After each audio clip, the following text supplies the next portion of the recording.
When Thomas bucked along his branch line, he always looked forward to something special. The sight of the river. As he rumbled over the bridge, he would see people fishing. Thomas often wanted to stay and watch, but his driver said no. What would Sir Topham Hatt say if we were late? Every time he met another engine, he would say, "I want to fish." But they all had the same answer. "Engines don't go fishing."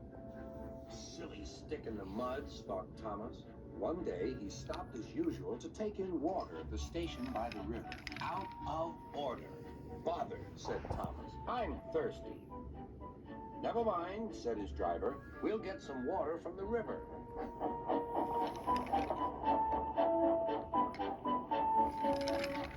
They found a bucket and some rope and went to the bridge.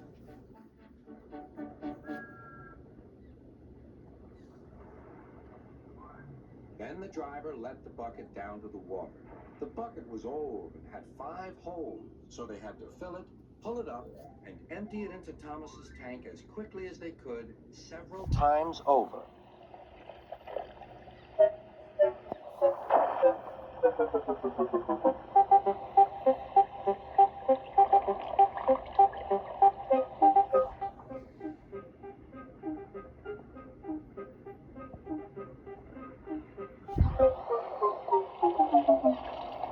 They finished at last. That's good, puffed Thomas, and Annie and Clarabelle ran happily behind.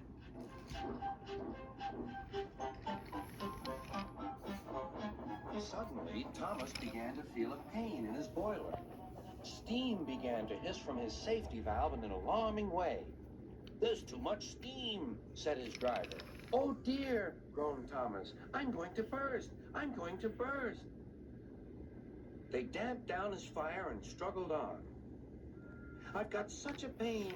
I've got such a pain," Thomas hissed.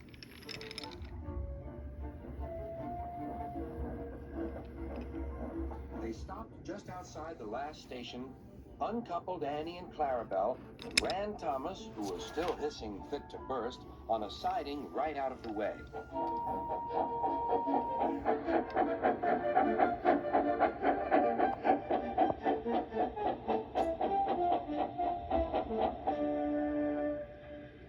Then, while the conductor telephoned for an engine inspector, the driver found notices in large letters which he hung on Thomas in front and behind. "Danger. Keep away." Soon the inspector and Sir Topham Hatt arrived. "Cheer up, Thomas," they said. "We'll soon put you right."